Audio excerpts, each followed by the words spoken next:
Fala educandos e educandas da EJA do ciclo 1. Tudo bem com vocês? Bom, eu desejo que todas e todos estejam bem e aí realizando ainda os protocolos sanitários, né? Afinal de contas, as aulas presenciais já retornaram e mais do que nunca aí com a proximidade entre as pessoas, não é o momento de relaxar esses cuidados, né? Pelo contrário.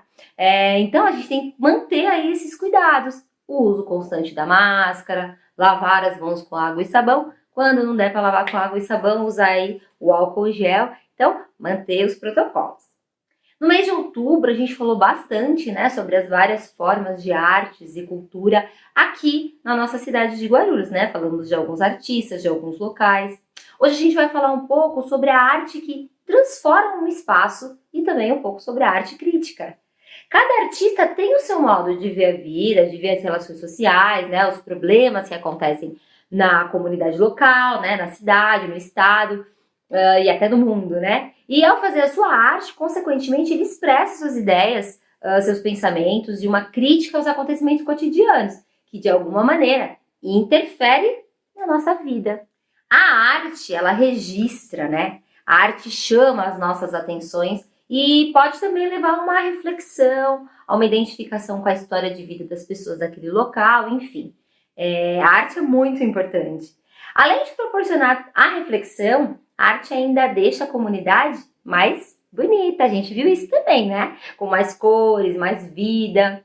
Geralmente, espaços públicos, por exemplo, que foi o que a gente falou bastante com o grafite, são respeitados, evitando a poluição visual, como por exemplo a pichação. Pichação, grafite não são a mesma coisa. Vocês já conseguiram perceber que existe diferença entre essas duas formas de expressão? São formas de expressão, mas qual é a diferença entre elas? Nós vamos entender melhor o que é cada uma dessas formas de expressão. Eu vou colocar aí na telinha a definição de cada uma, para que a gente consiga conversar melhor aí durante o programa. A pichação é considerada essencialmente agressiva e desprovida de valores artísticos. É feita em locais públicos, geralmente à noite, sendo visto como uma forma de ataque e vandalização a um bem público.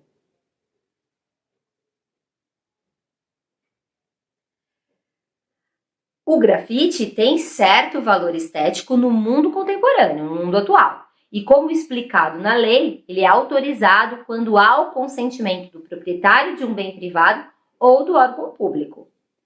Essas são as percepções gerais sobre o assunto, tá bom? Quando a gente fala que o grafite tem um certo valor estético, é o mesmo que dizermos, então, que é uma forma de expressão artística respeitada pela maioria das pessoas e até mesmo é motivado, né, pelo poder público aí.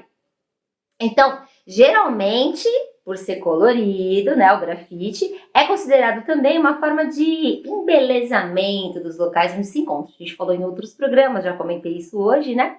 A arte do grafite, então, é realizada após a autorização do proprietário, se em um espaço particular. E quando feito no espaço público, também precisa aí de uma autorização prévia do responsável pelo local, né, do órgão público responsável pelo local.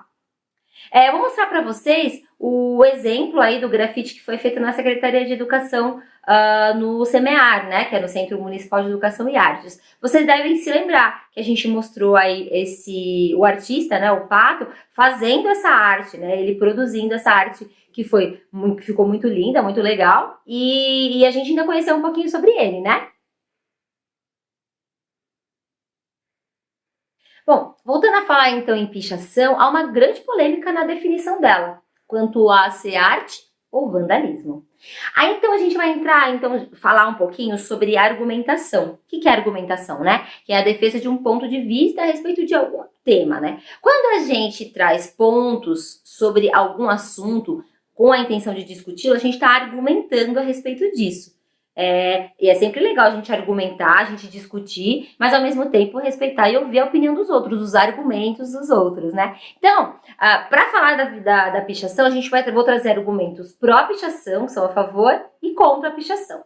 Então, existem os argumentos que são pró-pichação, a favor, né? Para trazer essa reflexão. Segundo os defensores da pichação, esse tipo de manifestação também é considerado arte. Afinal, para eles, não existe um limite claro entre o que é arte e o que deixa de ser arte. Então, pensando dessa forma aí, por esse viés, a arte não é necessariamente bela, né? Podendo ser muitas vezes uma forma artística rejeitada, entre aspas, feia, tá? Ou até mesmo incômoda. Além disso, a pichação é, por vezes, considerada como uma forma de protesto contra as desigualdades sociais vivida por jovens da periferia. E também é uma forma de dar voz a quem quase sempre não tem voz. Quando a gente está falando aí das desigualdades sociais, né, a gente está se referindo à desigualdade que há entre as pessoas, desigualdade de acesso mesmo aos direitos e acesso às oportunidades, tá bom? Agora eu vou trazer alguns argumentos que são contra a pichação, tá? Por outra linha de raciocínio, então, as pessoas que são contra a pichação consideram essa forma de manifestação um vandalismo, já que muitas vezes as pichações são feitas em espaços públicos e que são construídos com o dinheiro público.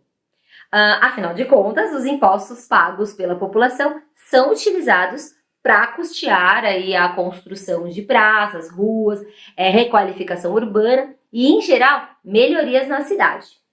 Um outro problema, né, apontado, um outro argumento é a não autorização da pichação pelo órgão ou a empresa privada responsável pelo local a ser pichado. Então, o que acontece? Muitas vezes os locais são pichados sem o prévio consentimento do responsável. A falta de respeito aí ao direito individual de quem passa pelas paredes e monumentos também é apontada como um dos argumentos contra, seja por motivos estéticos, pessoais ou simplesmente por trazer uma mensagem muito agressiva ou desrespeitosa aos direitos humanos. Um exemplo que se encaixa nesse argumento, nessa argumentação, é o caso de um muro de uma escola lá no Paraná que amanheceu pichado com uma frase bem racista. Vocês viram como que funciona a argumentação? Cada um coloca o seu ponto aí a favor e contra para a gente pensar. Agora, e o que a lei diz sobre a pichação? Será que pichação é crime? O que vocês acham? Bom, segundo a Lei 9.605 de 98, no artigo 65, as pichações fazem parte dos crimes contra ordenamento urbano, patrimônio cultural e meio ambiente. E quem comete esse tipo de crime, segundo essa lei, deve receber detenção variando de 3 meses a 1 ano, além de pagar multa. Agora, o grafite, segundo o parágrafo 2º, não é considerado crime caso tenha o objetivo de valorizar um patrimônio, né? Seja ele público ou privado, e desde que essa prática, como eu falei, seja aprovada pelo proprietário, no caso de um bem privado, ou pelo órgão responsável se for um bem público. Então, tem que ter autorização para fazer o grafite também. Aí, então, eu vou trazer uma pergunta para vocês. Falando tudo isso aí, como é que a arte pode transformar o ambiente? Vamos pensar um pouquinho nisso? Como que a arte pode transformar? Pensa um pouquinho aí.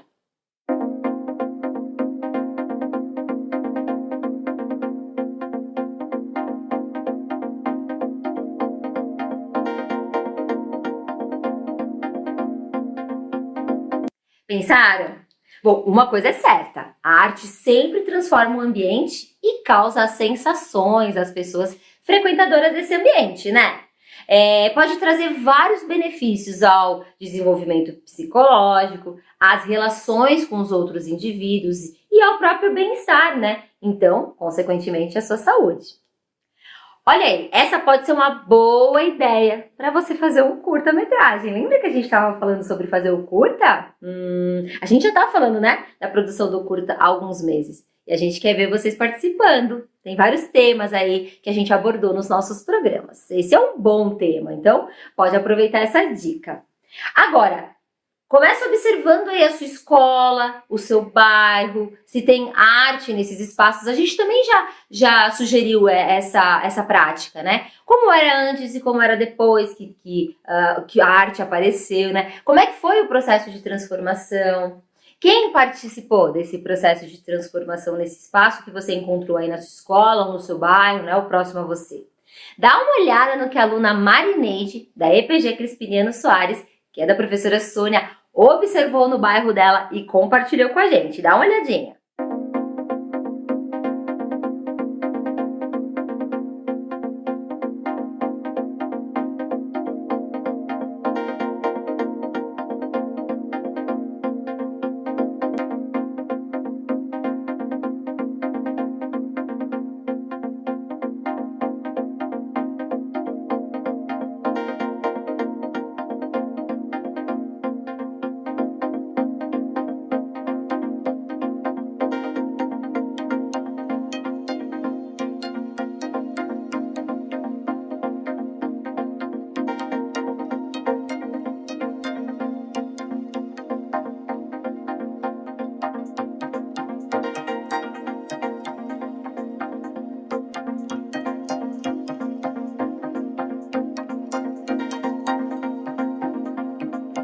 Bem legal, né? Bom, obrigada aí pelo envio das imagens do vídeo, ficou bem legal.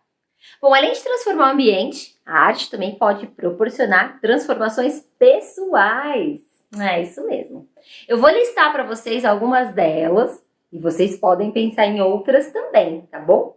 Ó, vou colocar escritinho aí, por exemplo, transformações pessoais pode trazer alívio, sensibilidade, acalento, felicidade, reflexão, calma. E a arte pode ainda ocasionar várias outras transformações, como eu falei para vocês. Eu listei algumas, mas vocês também devem ter pensado em alguma. Então pense em que transformação que a arte pode trazer para você, né?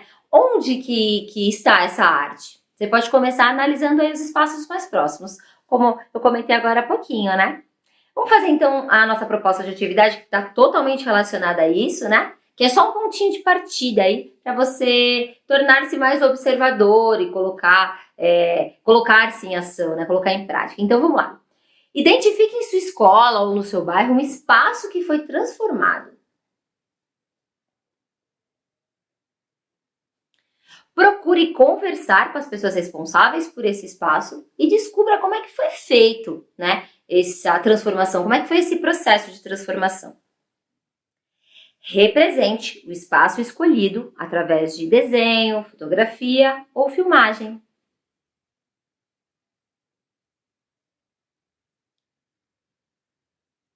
Essa é uma boa oportunidade para você fazer o seu curta-metragem, porque você poderá, com a autorização das pessoas responsáveis pelo local, né, com as quais vocês conversaram, né, o local que vocês filmaram, né, o espaço transformado, e se conseguir, fotografias do lugar antes, né, de ter passado por esse processo de transformação e as fotografias de depois. Não deixe de compartilhar através da escrita, de áudio ou de vídeo. Se preferir, solicite ajuda do seu professor, da sua professora, coordenador ou coordenadora da sua escola, para realizar o envio através do e-mail ejaguarulhos.doep@gmail.com.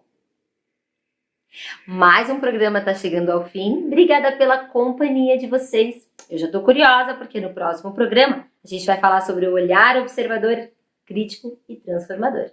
Até o próximo programa e não se esqueçam, cuidem-se. Tchau, tchau!